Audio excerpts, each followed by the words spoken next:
Hola, molt bona nit. ACC Spain, l'antiga unitat hermètica, ha presentat avui un expedient de regulació d'ocupació que afecta 478 treballadors i treballadores. La pràctica totalitat de la plantilla a raó de 9 dies mensuals de maig a novembre d'aquest any, el que suposa el 29% dels dies laborables a l'any. Segons un comunicat emès per la UGT aquesta mateixa tarda, aquesta mesura és desproporcionada i exigeixen solucions negociades que apostin pel futur de la planta de Sant Quirze del Vallès i que no suposin mesures traumàtiques per la plantilla. Aquesta és, doncs, la notícia més destacada, l'informatiu aquest dimecres, dia 9 d'abril de 2008. La resta de la jornada de la comarca ens deixen, entre d'altres, els següents titulars. Avui a Terrassa s'ha dut a terme el plenari de les ciutats de l'arc metropolità per tal de donar a conèixer l'evolució del pla territorial.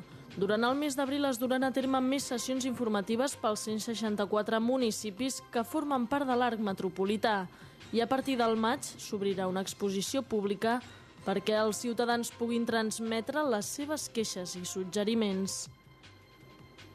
Avui l'Ajuntament de Santa Perpètua de Mogoda ha signat un conveni per la construcció d'un centre de rehabilitació funcional i fisioteràpia que s'ha posat a la disposició del Centre de Medicina Correctiva que dirigeix José Falavedra. El local s'ubicarà als baixos d'un edifici on s'estan construint 60 habitatges assistits per la gent gran. El consistori preveu finalitzar les obres a finals d'any.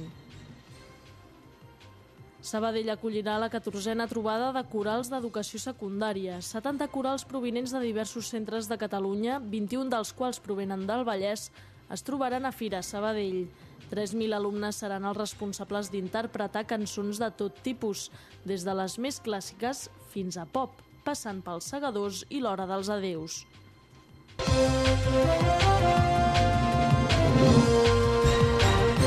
Ho dèiem en començar, ACC Spain, l'antiga unitat hermètica, ha presentat avui un expedient de regulació d'ocupació que afecta 478 treballadors i treballadores. La pràctica totalitat de la plantilla a raó de 9 dies mensuals de maig a novembre d'aquest any, el que suposa el 29% dels dies laborables de l'any. Segons un comunicat emès per la UGT aquesta mateixa tarda, aquesta mesura és desproporcionada i exigeixen solucions negociades que apostin pel futur de la planta de Sant Quirze del Vallès i que no suposin mesures traumàtiques per la plantilla.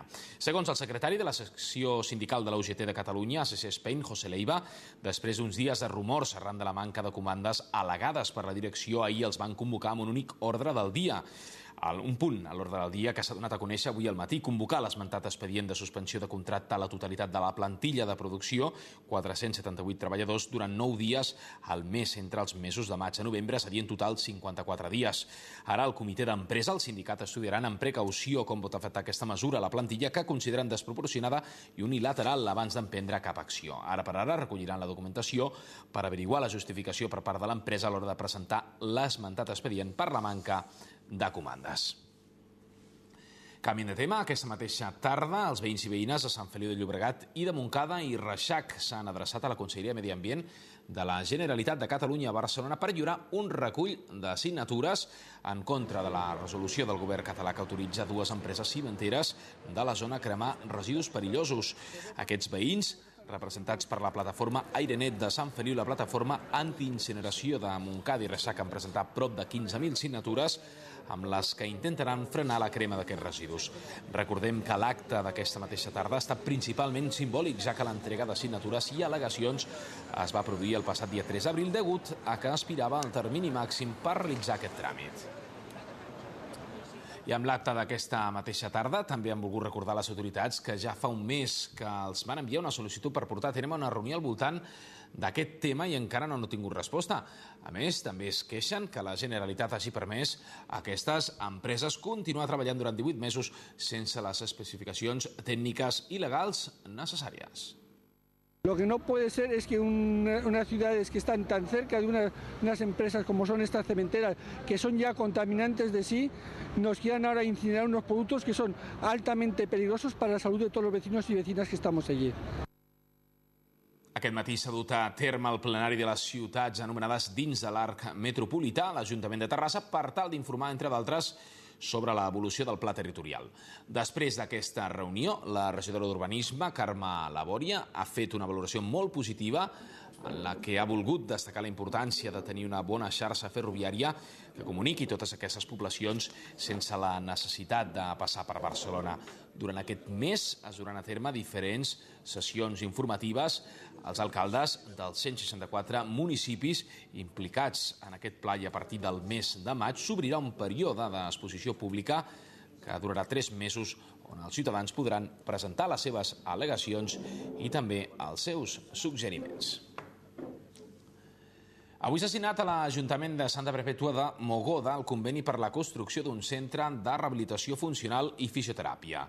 El centre de medicina correctiva serà l'encarregat de dur a terme els diferents serveis que s'oferiran en aquest centre, entre els quals s'hi compten la rehabilitació ambulatòria, domiciliària i logopèdia. Aquest centre estarà ubicat a l'avinguda Jacint Verdaguer de Santa Perpètua de Mogoda, concretament als baixos d'un edifici d'habitatges assistits per la gent gran que actualment està en construcció. El local ha estat adquirit pel consistori qui amb la signatura que veiem en imatges d'avui l'ha posat a disposició de la directora del Centre de Medicina Correctiva, la Josefa Alavedra. Recordem que l'edifici on es farà aquest centre comptarà amb 60 habitatges assistits de lloguer per la gent gran d'acord amb el conveni signat l'any 2004 amb el Departament de Medi Ambient i Habitatge de la Generalitat de Catalunya. Des del consistori, des de l'Ajuntament de Santa Perpètua de Mogoda, s'espera que estigui acabat a finals d'any i s'ha anunciat que es medirà per tal que la constructora condicioni el local al mateix temps que es construeixen els pisos. Quan van començar fa molts mesos ja aquesta andadura per ubicar el centre de rehabilitació, tenia una altra ubicació, però aquest nou govern va desestimar aquesta opció. La nova ubicació reuneix millor condicions, no només per a l'espai, sinó també per la seva accessibilitat i el servei que podrà donar. Per això esperem que es tracta una mica de tancar el cercle, de que és un pis de vivendes tutelades que als baixos tenen un centre de rehabilitació.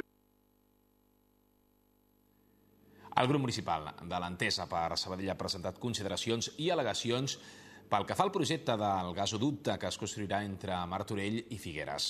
Entre d'altres, l'Entesa per Sabadell critica que només s'hagi presentat un únic traçat, que més únicament està valorat des del punt de vista socioeconòmic, han dit, sense plantejar cap alternativa més respectuosa amb el medi ambient.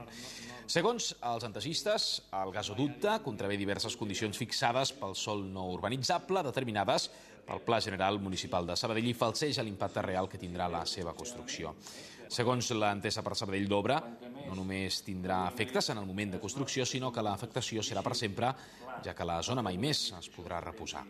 Per tot plegat, l'Entesa per Sabadell ha fet una crida a totes les associacions, entitats i grups polítics que defensen el valor natural del Rodal perquè aquest desastre, han dit, tal com l'han anomenat, no es dugui a terme. El portaveu d'aquesta formació política, Isidre Soler, ha reclamat un canvi en el traçat i ha criticat que no s'hagi fet cas a les peticions que ja es van fer fa un any en aquesta matèria. Soler ha dit que Enagás, empresa encarregada de les obres, pateix una manca d'informació del territori i no valora l'impacte ambiental i l'elevat cost econòmic que suposaran els treballs. Demanem és que aquest gasoducte, si s'ha de fer, passi seguint actualment les traces que avui en dia estan fetes de les autopistes, de l'AP7, de l'AVE, que també comunica el que és la península, el que és Catalunya amb França. Per optimitzar aquests espais que ja serveixen d'infraestructures, però sobretot per evitar afectar els espais naturals del nostre terme que tenen, com bé sabeu, un elevat valor ambiental, natural, paisatgístic i social. La Generalitat de Catalunya invertirà més de 32 milions